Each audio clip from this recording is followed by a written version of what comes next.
How's it going, YTPC family? Zach, aka Sapper Piper, here on this cold morning. Actually, you know what? I'm gonna do this because it's kind of cold out. But I'm doing well. How was if you went to Muletown?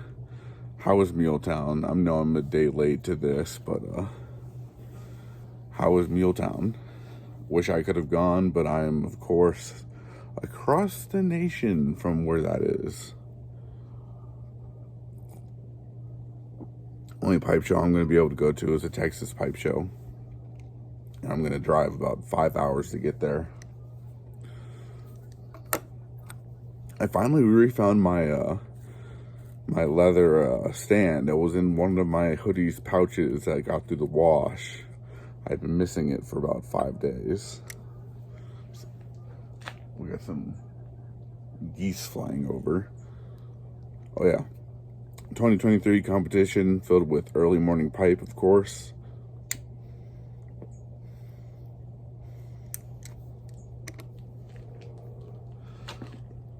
Oh God, this is just such good stuff.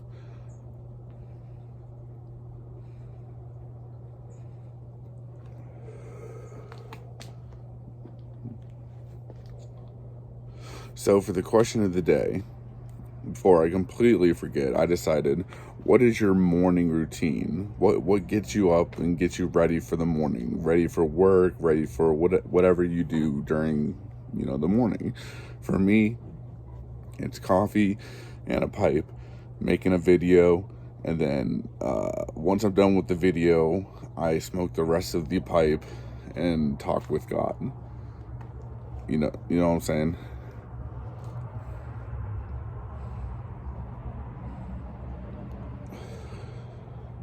So what's your morning routine? Comment down below and let me know.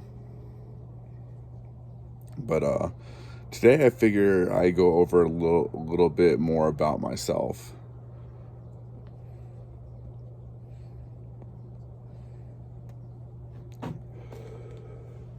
I was born in Houston in the Cypress area. I can't remember exactly, we lived in the Cypress area. My little brother was born in Katy, just all in Houston. And we lived there for, since I was alive, about 7 years. Or I lived there for about 7 years, with parents there for about 9.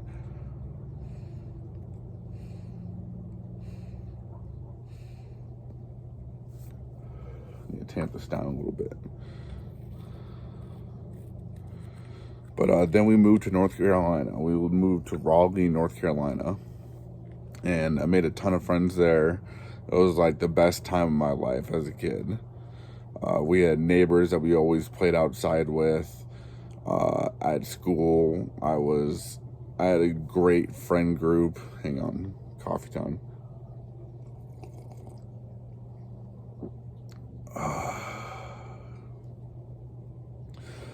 But we lived there for about 4 years. Then my dad got transferred up to New Jersey. And New Jersey absolutely sucked for me. And I'll tell you why in a second.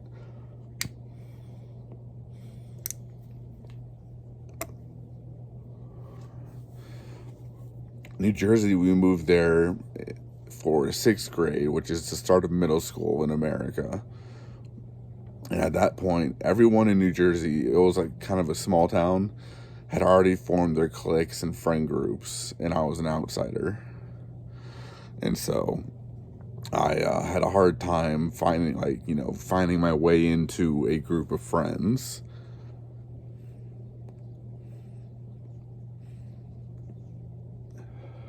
And because of that, I was bullied a lot throughout middle school. Not like your stereotypical bully, where you get held up for your lunch money or some shit like that. But just since I was from Texas, they'd be like, "Hey, where's your horse?" Or just in general. And then on top of that, I was kind of a weird kid.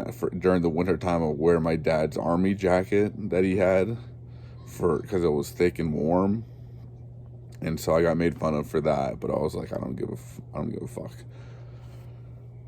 But I knew I was going to join the military from basically as long as I can remember.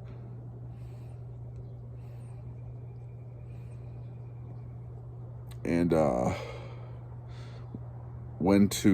we lived there until my freshman year of high school. Went through my freshman year, and I had a friend group at this point in time, but I was still kind of an outcast because I wasn't part of like the elementary school cliques growing up. I also, for money, I umpired baseball, and I would have been on the high school team, but I got sick during the tryouts and missed all of the tryouts. So I just played in the youth leagues, which was honestly more fun anyways. You didn't have to try very hard. I could just have fun. Of which everybody on the actual teams played in the youth leagues anyways, so it was whatever. And freshman year of high school wasn't that bad. Still bullied a little bit, but when we got news that we were moving back to Texas, I was like, you know what, I'm going to reinvent myself. This is a brand new start. I'm going to act like I'm popular so I fit in with everyone else. And I pretended like I was part of like I was a cool person, or not like fully pretended, but just like acted like when I moved to Texas that I learned how not to be like that weird kid. And that's how it went. I immediately made friend groups with like everybody. Everybody wanted to be friends with me. It was really weird because I was like coming in as a new person. I wasn't used to that.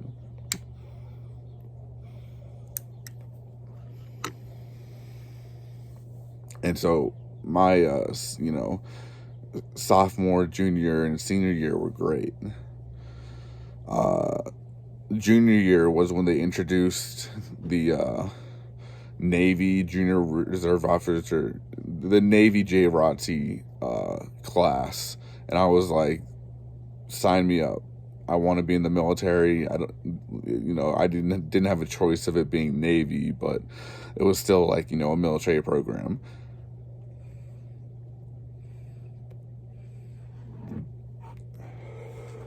And I was on every team. I devoted my life to this like class, and I was on the color guard, the academic team, the unarmed drill, everything. And it was so much fun. I tell you, like some of the people in there got made fun of, but I never to my face got made fun of for being in JROTC. But it's not like we went out and were acting like the memes of like, oh, we're JROTC, we're cooler than you for some reason. We had our friends groups, and even some of like the so like super popular people were in JROTC because they wanted to join the military afterwards. So it was a win-win for me.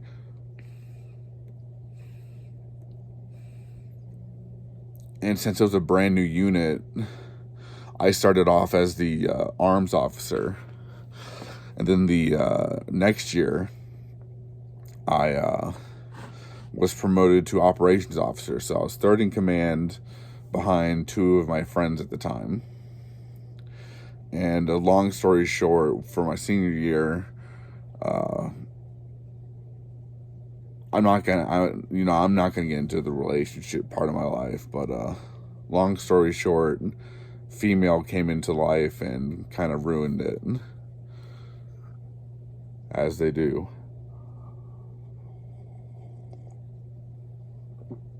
But after that, I was awarded a 4-year Army ROTC scholarship to the University of Wyoming because I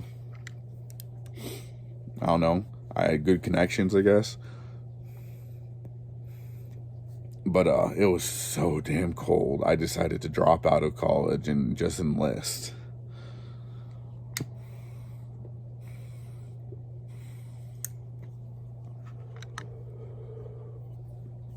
And so when I enlisted, I took my best friend with me who was doing community college, and I walked into the recruiter's office and I said, "You don't need to bullshit us. We're already ready to join. We want to blow shit up." And he's like, "Boy, do I have a job for you." And we're like, "What is it?" He's like, 12 Bravo combat engineer. We're like, "What do you mean combat engineer? That doesn't sound like they blow shit up." Showed us a video. We were hooked immediately. 12 Bravos for life. And we were going to join through like the battle buddy thing, but because the recruiter forgot about some paperwork for me for my knee surgery I had during high school, I got delayed a week. And so he went to basic training about 4 weeks ahead of me.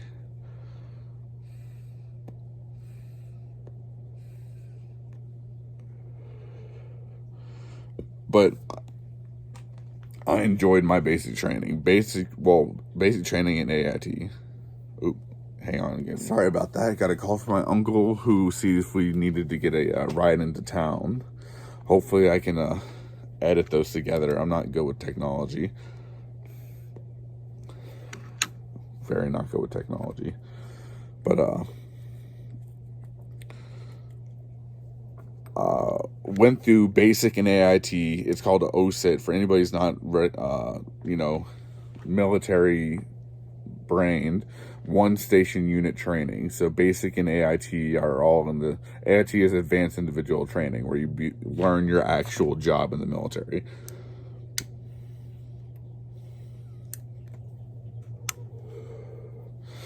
And it was fun for me, at least. Like, it's all the basic training is all a psychological game. Just show up at the right uniform at the right time and don't give up. Easy.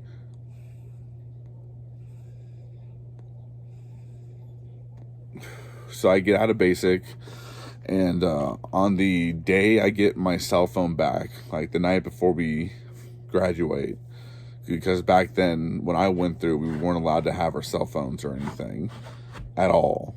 Like, we had to use a payphone if we wanted to call home on the special days, like a holiday, where we got to use the payphones.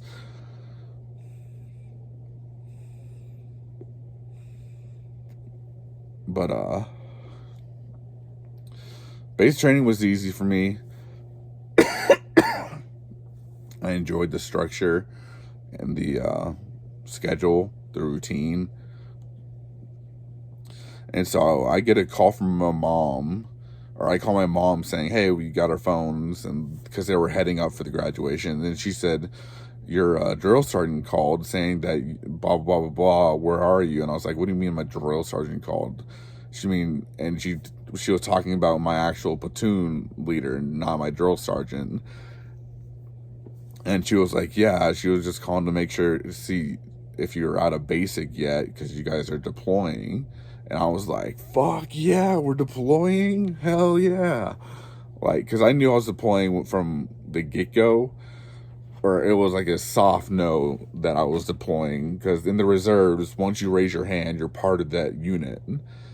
And they told us when we went to meet the unit back in like January of that year of 2012 that they're deploying to Afghanistan, but it wasn't like for certain.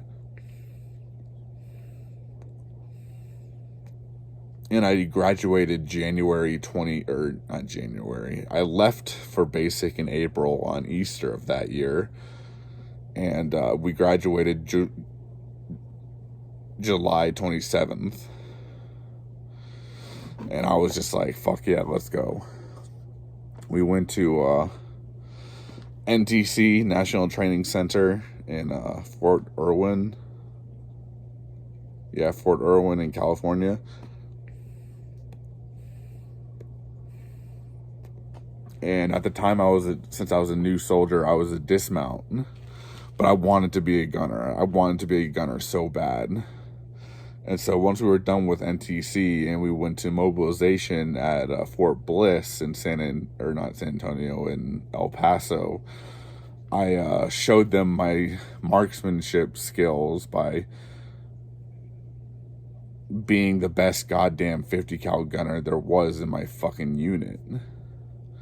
And so I volunteered to go to the Crows class once we actually deployed, which is the Common Remotely Operated Weapon Station, which is the robotic turret like you see in Battlefield. If there's a robotic turret on the thing, that's a Crow.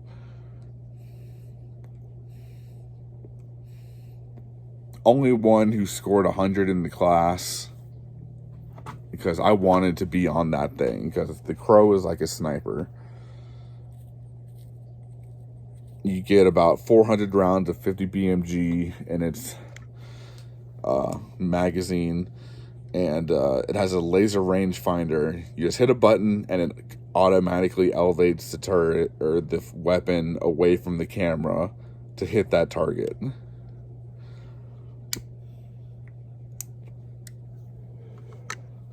But I think that's enough for now. I'll continue Afghanistan stories later, and I'll tell some stories about camel spiders and this, that, some funny stuff that I can tell. I'm not going to tell combat stories because that's just a little too personal. But I'm going to try and edit these two videos together. Thank you guys. Down in the comments, answer whatever the question of the day was. I've completely forgotten. And if you're military, tell me how your experience went. And if you want to be military, ask me questions. It is what it is. I can answer as much as possible.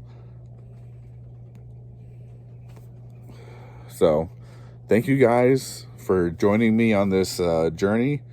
God bless and have a good day.